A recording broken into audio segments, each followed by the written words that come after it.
यहाँ पर आशीर्वाद दे करके गए हैं हमारे माननीय केंद्रीय मंत्री पीयूष गोयल जी। और आज के इस कॉन्क्लेव में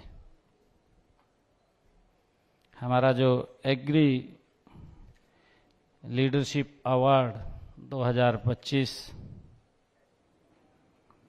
आज इसमें उड़ीसा के हमारे उप मुख्यमंत्री कनकवर्धन सिंह देव जी और हमारे उत्तर प्रदेश के पशुपालन मंत्री धर्मपाल सिंह जी और हमारे जस्टिस श्री पी स्थाशिवम जी और हमारे राष्ट्रीय सचिव भारतीय जनता पार्टी ओम प्रकाश धनखड़ जी, हमारे प्रदेश के अध्यक्ष मोहनलाल कौशिक जी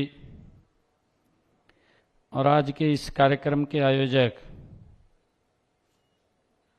हमारे एमजे खान साहब, इनके लिए जोरदार ताड़ियां बजा करके इनका स्वागत करिए कि इन्होंने जो एग्री लीडरशिप अवार्ड और कॉन्क्लेव ये आयोजन किया है, क्योंकि ये कार्यक्रम का आयोजन हर वर्ष करते रहते हैं। ये 16 एग्रीकल्चर लीडरशिप अवार्ड का अभी आयोजन हुआ है। मैं इसके लिए अपनी तरफ से भी एमजे खान को बहुत बहुत बधाई देता हूं, इनको शुभकामनाएं देता हूं। और मुझे खुशी भी है कि ऐसे लोगों को चिन्हित करना और चिन्हित करके उनको सम्मानित करना, ये एक बड़ा जो इनकी सोच है, जो इनकी थ्योरी है, उसके ऊपर किसान को एक मजबूती मिलती है।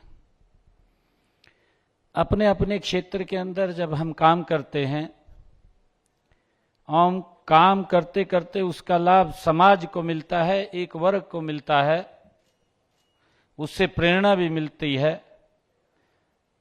तो मैं आप सब ऐसे एग्रीकल्चरिस्ट लीडरशिप जो आज आप लोग यहाँ इस कार्यक्रम में सम्मानित हुए हैं, मैं आप सबको भी बहुत बहुत बधाई देता हूँ, शुभकामनाएं देता हूँ। मुझे खुशी है कि भारत ये कृषि प्रधान देश बोलते हैं कि भारत कृषि प्रधान देश है। ये भारत कृषि प्रधान, ये खेती केवल व्यवसाय ही नहीं है, यह हमारी संस्कृति है, इस भारत की आत्मा है। मुझे खुशी है इस बात की कि आप लोग इस कार्यक्रम के माध्यम से देश के यशस्वी प्रधानमंत्री आदरणीय नरेंद्र मोदी जी के उस विकसित भारत को जो उन्होंने संकल्प लिया है, उस विकसित भारत को और प्रगाढ़ मजबूत करने का काम आप कर रहे हैं। मैं इसके लिए आपको बहुत बहुत साधुवाद देता हूं, बधाई देता हूं। मुझे बताते हुए, क्योंकि अभी पीयूष गोयल जी बोल रहे थे, मैं भी एक किसान परिवार से आता हूं और मुझे मालूम है कि किसान को क्या क्या कठिनाइयां अपने कार्य को करते हुए होती हैं। भयानक गर्मियों, आज का मौसम कितना भयानक गर्म है, गर्म के साथ साथ चिपचिपा मौसम भी है, परंतु किसान अपने खेत के अंदर खड़ा हुआ मिलता है। ये गर्मी नहीं देखता, भयानक सर्दी नहीं देखता, और वो भयानक गर्मी में अपना पसीना बहाता है, और जब भयानक सर्दी होती है तो उसकी भी परवाह किए बिना रात के 3 बजे अपने खेत के अंदर खड़ा होकर के इस देश के खाद्यान्न को, अन्न भंडारण को भरने का काम अगर कोई करता है तो ये भारत का ही किसान है। और मुझे खुशी है बताते हुए कि पिछले 11 वर्षों में जो किसान के हित में एक मिशन मोड के अंदर आदरणीय नरेंद्र मोदी जी ने एक योजनाबद्ध तरीके से काम किया है। अगर हम देखते हैं, देखिए, क्योंकि एक ऐसा मंच है, परंतु ये जब मंच के ऊपर आया, क्योंकि किसानों का एक फेवरेट विषय इसके ऊपर चल रहा है और हम सब ने इसके विषय को लेकर के काम भी अच्छे किए हैं, आज सम्मानित भी हुए हैं। जब हम देखते हैं 2014 से पहले हमारे देश में कुछ ऐसे बुद्धिजीवी लोग भी हैं जो इस प्रकार की चर्चा और डिबेट के अंदर हिस्सा लेते रहते हैं, आज भी बोलते रहते हैं कि किसान की स्थिति खराब है। देश की आजादी के 75 वर्ष पूरे किए हैं और 75 वर्षों में हम 76 वर्षों में पूरे किए हैं। अगर आजादी के बाद जो पॉलिसी मैटर्स हैं, या एक जब हम किसान को एक भारत की आत्मा मानते हैं, और हम ये भी मानते थे जब देश आजाद हुआ कि भारत की इकोनॉमी में बढ़ाने के लिए कृषि का एक महत्वपूर्ण योगदान है, और उसी को लेकर के रचना योजना बनती थी। परंतु आज उस बात को लेकर के ये चर्चा करना कि किसान की स्थिति खराब है, परंतु मुझे इस बात का बड़ा गर्व भी है, मुझे इस बात की खुशी भी है कि पिछले 11 वर्षों के अंदर जब देश के यशस्वी प्रधानमंत्री नरेंद्र मोदी जी प्रधान सेवक के रूप में बने, तो उन्होंने सबसे ज्यादा अगर किसी के वर्ग के लिए काम किया है तो किसान वर्ग के लिए काम किया है। उनके लिए नीतियां, योजनाएं बनी हैं। चाहे उसकी बजट की बात हो, जब पैसा उसका बजट का प्रावधान होगा तो नई नई इनोवेशंस भी आएंगे, नए नवाचार भी आएंगे और नई नीति भी बनेगी, नई योजना भी बनेगी और नए नए लाभ भी लोगों तक पहुंचेंगे।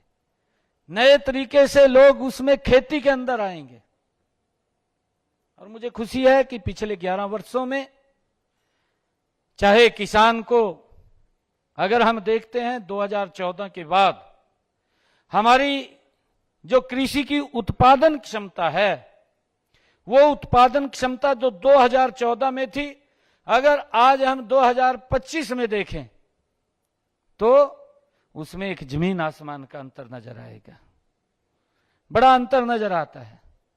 और मुझे खुशी है कि हम हरियाणा के अंदर किसान का, क्योंकि हमारा जो हरियाणा प्रदेश है कृषि प्रधान प्रदेश है, कृषि के ऊपर आधारित प्रदेश है। किसान को सशक्त और मजबूत करना लगातार हमारी सरकार का पिछले 11 वर्षों में निरंतर हम उसके ऊपर काम करते रहे हैं। किसान लाभकारी मूल्य उसको मिले, उसको लेकर के हम लगातार हमारी सरकार काम कर रही है।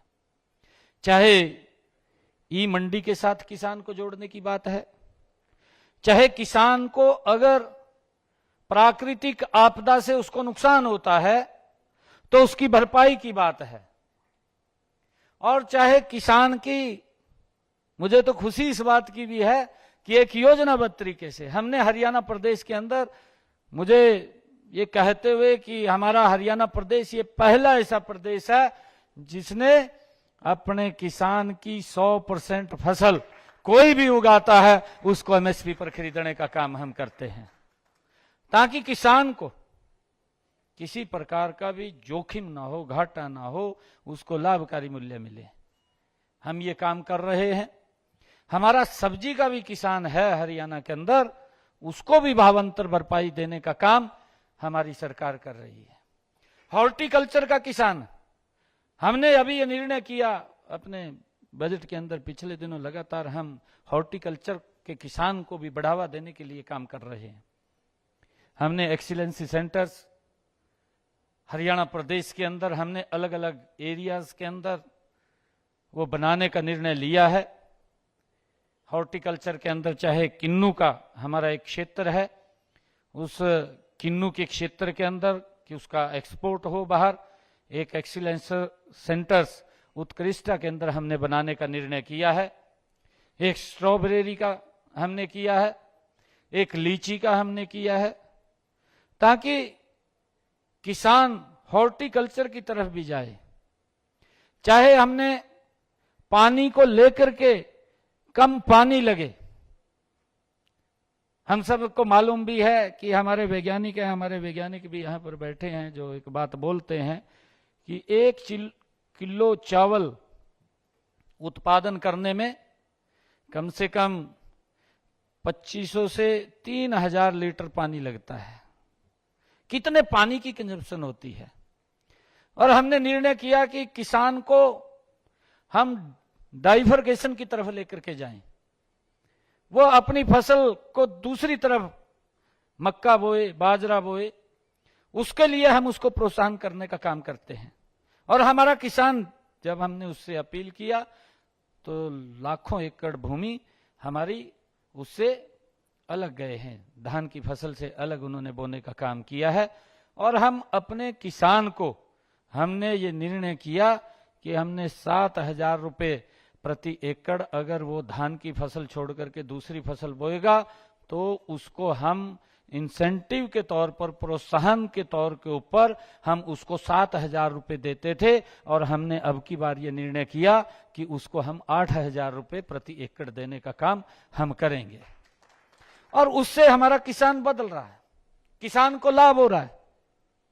हमारा चाहे बाजरे का किसान है, चाहे हमारा सूरजमुखी का किसान है, हम उसको भावांतर भरपाई दे करके उसको मार्केट जो उसका एमएसपी है, उस एमएसपी का देने का काम हमारी सरकार कर रही है। चाहे हमने सिस्टम के लिए हरियाणा के अंदर, क्योंकि पिछले दिनों ये बहुत ज़्यादा एक आवाज़ भी उठती थी, क्योंकि हमारा हरियाणा दिल्ली के एकदम सटा हुआ है, 3 तरफ से हरियाणा सटा हुआ है। और दिल्ली के सरकार कई बार ये बात बोलती थी कि भाई पंजाब का किसान और हरियाणा का किसान अपनी पराली को जलाता है और उसके कारण से पोल्यूशन यहाँ हो जाता है, इस प्रकार की स्टेटमेंटें आती थी। परंतु हमने अपने किसान के लिए एक मिशन मोड के अंदर काम किया। हमने हमारा किसान कोई पराली न जलाए, उसके लिए हमने उनको इंस्ट्रूमेंट जो कृषि आधारित संयंत्र थे, उन संयंत्रों को सब्सिडी पर देने का काम, उसकी सब्सिडी भी तय की, हमने किसान तक पहुंचाने का काम किया है। और किसान से हमने ये आग्रह भी किया कि आप अपने खेत की पराली या गन्ने की पाती या गेहूं के जो भन्ने हैं, आप उसको नहीं जलाएंगे। अगर आप उसको नहीं जलाएंगे, उसको सब्सिडी के लिए हमने इंस्ट्रूमेंट भी दिया और प्रति एकड़ हमने 1,000 रुपया उनको देने का निर्णय किया कि अगर वो नहीं जलाएंगे तो हम उसको 1,000 रुपये प्रति एकड़ देंगे। और अभी हमने उसको बढ़ा करके 1,500 रुपये किया कि हम 1,500 रुपये देंगे। और उसका निर्णय ये निकला कि हमने जब ये किसानों को 1,000 रुपये या 1,500 रुपये देने की अभी बात कही है, जब हम उनको तक ये पैसा पहुंचा रहे हैं और पैसा उनको मिल रहा है, क्योंकि हमने हरियाणा के अंदर बिजली जो इस के ऊपर बिजली संयंत्र भी हमने लगवाए हैं कि वो इस पराली को उनसे जो चाहे बेलर है चाहे रीपर है, उससे गांठ बना करके वो बेचने का भी काम वहां पर कर सकते हैं अपना बिजली संयंत्र के अंदर, वो भी लगवाने का हमने काम किया है। और आज मुझे खुशी है कि माननीय सुप्रीम कोर्ट ने पिछले दिनों एक टिप्पणी दी। उन्होंने एक टिप्पणी ये दी कि हरियाणा पराली प्रबंधन के अंदर अच्छा काम कर रहा है। पड़ोस की जो सरकार है पंजाब की भी उसको उससे सीख लेनी चाहिए। ये माननीय सुप्रीम कोर्ट की टिप्पणी है, अच्छा काम किया है इसके अंदर। हमारा किसान ने उसके अंदर हमारा सहयोग किया है।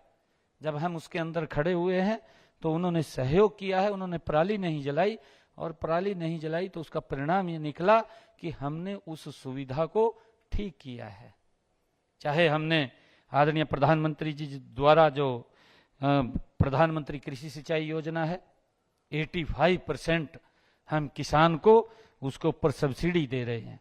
और सब्सिडी दे करके किसान को मैंने कहा है कि ज्यादा क्षेत्रफल के अंदर अब वो अपनी पैदावार कर रहा है। उसका परिणाम ये है कि हम स्प्रिंकल इरिगेशन और ड्रिप इरिगेशन के माध्यम से किसान की पैदावार बढ़ रही है, उसका पानी भी कम लगता है, और पानी कम लगता है तो उसकी पैदावार भी बढ़ती है। हमने उसके अंदर भी काम किया, उसका लाभ मेरे किसानों को मिला है। हमने सोलर पंप्स किसानों को दिए। हमने पिछले दिनों जब हम काम कर रहे थे, माननीय पीयूष गोयल जी के पास ये विभाग था, क्योंकि मैं भी जब हरियाणा के अंदर मंत्री था, हमारे धनखड़ जी बैठे हैं, धनखड़ जी कृषि मंत्री थे हरियाणा के अंदर, तो हमने एक योजना बनाई। हमने योजना बनाई कि हमारे हरियाणा के अंदर जितने पंप 5 HP की मोटर के चल रहे हैं उन सबको सोलर से करेंगे। हमने उसकी काउंटिंग की तो हम माननीय पीयूष गोयल जी के पास हम आए। हमने कहा कि हम किसानों को सोलर पंप देना चाहते हैं और आप हमारा सहयोग करिए। तो इन्होंने कहा कि हम आपका सहयोग करेंगे, आप करिए आप इस काम को। और पीयूष गोयल जी ने, आदरणीय मोदी जी के नेतृत्व में जब हमने इसको आगे बढ़ाया तो 45% की सब्सिडी इन्होंने दी और 45% की सब्सिडी हरियाणा सरकार ने दी। 10% मात्र किसान का खर्च होता था और उसके जितने हमारे 5 HP की हरियाणा प्रदेश के अंदर मोटरें थी, देखते देखते वो सभी सोलर से हमने उसको कर दिया है। उसका एक बड़ा लाभ मेरे किसानों को मिला। उसका बिजली का जो बिल आता था वो भी 0 हो गया है। हमने ये उसके अंदर काम किया और उसके बाद हमने इसको आगे बढ़ाया। आज हरियाणा प्रदेश के अंदर जितनी 10 HP की मोटरें हैं वो सभी की सभी सोलर से अटैच हैं। एक भी ऐसी नहीं है कि जो सोलर से नहीं है, सब जुड़ी हुई हैं और उसका किसानों को बड़ा लाभ मिला है और हम उसको आगे बढ़ा रहे हैं ताकि एक ग्रीन एनर्जी भी मिले और किसानों को उसका लाभ भी मिले। लगातार हर क्षेत्र के अंदर किसान की तस्वीर को बदलने का काम हमारी सरकार कर रही है और मुझे खुशी है कि आदरणीय प्रधानमंत्री जी जब उस के अंदर लगे हुए हैं। आदरणीय प्रधानमंत्री जी ने जो प्रधानमंत्री किसान सम्मान निधि है, मेरे हरियाणा प्रदेश के अंदर 20 लाख किसान हैं जो इसका लाभ ले रहे हैं और 20 लाख किसान जो प्रधानमंत्री किसान सम्मान निधि उनके पास जा रही है, हर 4 महीने के बाद उनके खाते के अंदर 2000 रुपये पहुंचाने का काम करते हैं। तो उससे वो अपना दवाई हो और चाहे कोई बीज उसने खरीदना है तो वो खरीद सकता है। उसकी तस्वीर बदलने का काम ये सरकार कर रही है। आज उसका लाभ किसान उठा रहे हैं। जो हमारा किसान छोटा है उसको किसी के ऊपर निर्भर रहने की जरूरत नहीं है। वो 4 महीने के बाद जब पैसा आता है तो उस पैसे से अपना बीज भी ले लेता है और दवाई भी ले लेता है, खाद भी ले लेता है। उसका लाभ उसको मिल रहा है। मैं क्योंकि हमने लगातार इस कृषि क्षेत्र के अंदर हर मोड़ के ऊपर बड़ा काम किया है। हमारा जो किसान है, हमने हरियाणा के अंदर अपने किसान का जो फसली ऋण लेता है, हमारा फसली ऋण जो किसान लेता है वो फसली ऋण भी उसको 6 महीने के बाद जितना लेगा उतना ही वापस करेगा।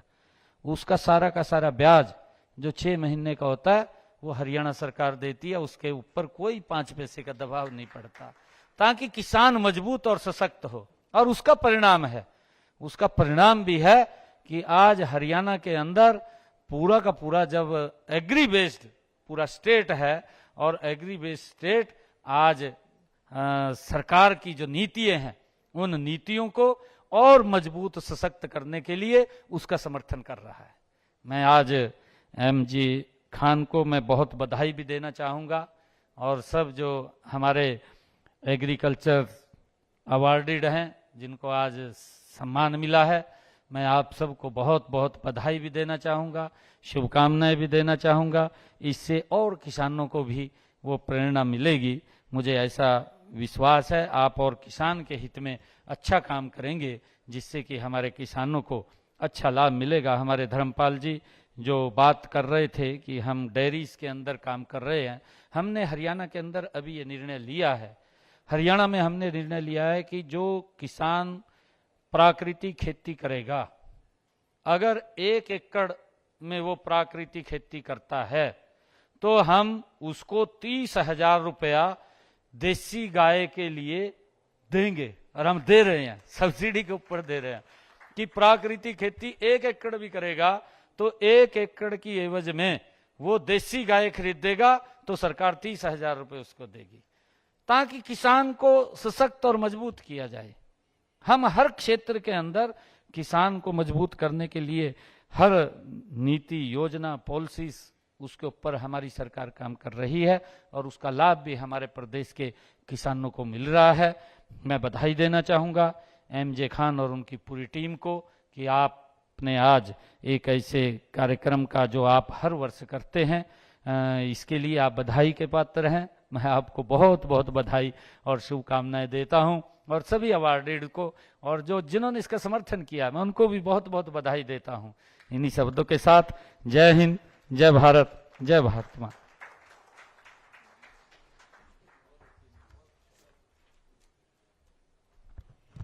माननीय मुख्यमंत्री महोदय जी का तहे दिल से हार्दिक धन्यवाद करते हैं और मंच पर आमंत्रित करना चाहेंगे हमारे परिजात स्पॉन्सर्स के प्रतिनिधि को। आप कृपया माननीय मुख्यमंत्री महोदय जी के शुभ हस्तों से सम्मान ग्रहण करें। परिजात हमारे स्पॉन्सर्स हैं आज के आयोजन के।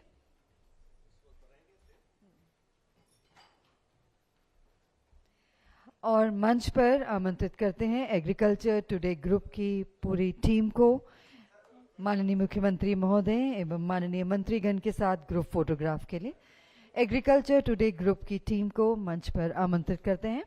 We invite the whole team of agriculture today group, kindly come up soon. Ankit,